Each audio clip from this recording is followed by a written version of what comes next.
দৈনিক সত্যের সন্ধ্যা। ডিএসটিভি। তেঁতুলঝড়া ইউনিয়নে বেগম খালেদা জিয়ার রুহের মাগফিরাত কামনায় দোয়া ও শীতবস্ত্র বিতরণ। ডিএসটিভি নিউজের সাথে যুক্ত আছি আমি সানজিদা।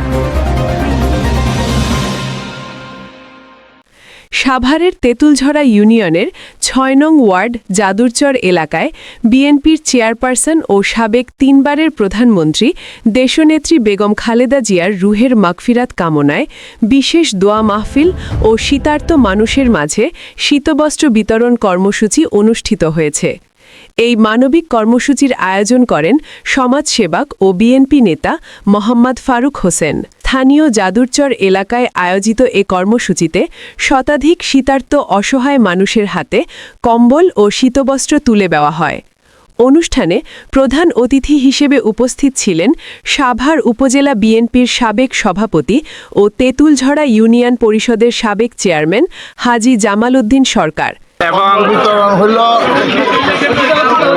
বেগম খালেদা জিয়ার জন্য দোয়া মাহফিল এবং তার সৌজন্যে এই কম্বল বিতরণ করছে আর কি। দুস্থ অসহায় মানুষকে, শীতার্ত মানুষকে বেগম খালেদা জিয়ার সৌজন্য। জি, আগামী দিনে তারেক রহমান নির্বাচিত হলে দেশের কি কাজের আগ্রহ থাকবে এবং কি আশা করি তারেক সাহেব অনেক বিচক্ষণ নেতা, তার মায়ের মতো তার বাবার মতোই দেশে তাদের মা বাবার সুনাম অক্ষুণ্ণ রাখবে। জনগণের কাতারে থেকে মা বাবা যেরকম জনগণের কাছে প্রিয়, আমরা আশা করি তারেক সাহেবও জনগণের কাছে তাদের কর্মের মাধ্যমে এই জনপ্রিয়তা অর্জন। তিনি বলেন, বেগম খালেদা জিয়া শুধু একজন নেত্রী নন, তিনি এদেশের গণতন্ত্র ও মানুষের অধিকারের প্রতীক। তার আত্মার মাগফিরাত কামনায় আজকের এই আয়োজন অত্যন্ত মহৎ উদ্যোগ। বিশেষ অতিথি হিসেবে উপস্থিত ছিলেন ঢাকা জেলা যুবদলের নেতা ও তেঁতুলঝড়া ইউনিয়ন পরিষদের চেয়ারম্যান পদপ্রার্থী শাওন সরকার। তিনি বলেন, মানবতার পাশে দাঁড়ানোই রাজনীতির প্রকৃত শিক্ষা। ভবিষ্যতেও এ ধরনের মানবিক কার্যক্রম অব্যাহত থাকবে। এ সময় আরও উপস্থিত ছিলেন স্থানীয় বিএনপি ও অঙ্গ সংগঠনের নেতৃবৃন্দ, গণ্যমান্য ব্যক্তিবর্গ, ইমাম, শিক্ষক ও সমাজের বিভিন্ন শ্রেণী পেশার মানুষ।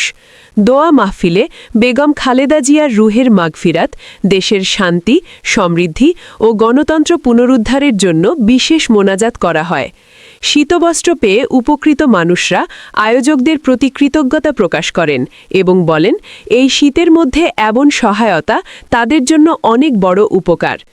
এই মানবিক ও ধর্মীয় কর্মসূচির মাধ্যমে এলাকায় ব্যাপক প্রশংসা ও ইতিবাচক সাড়া সৃষ্টি হয়েছে।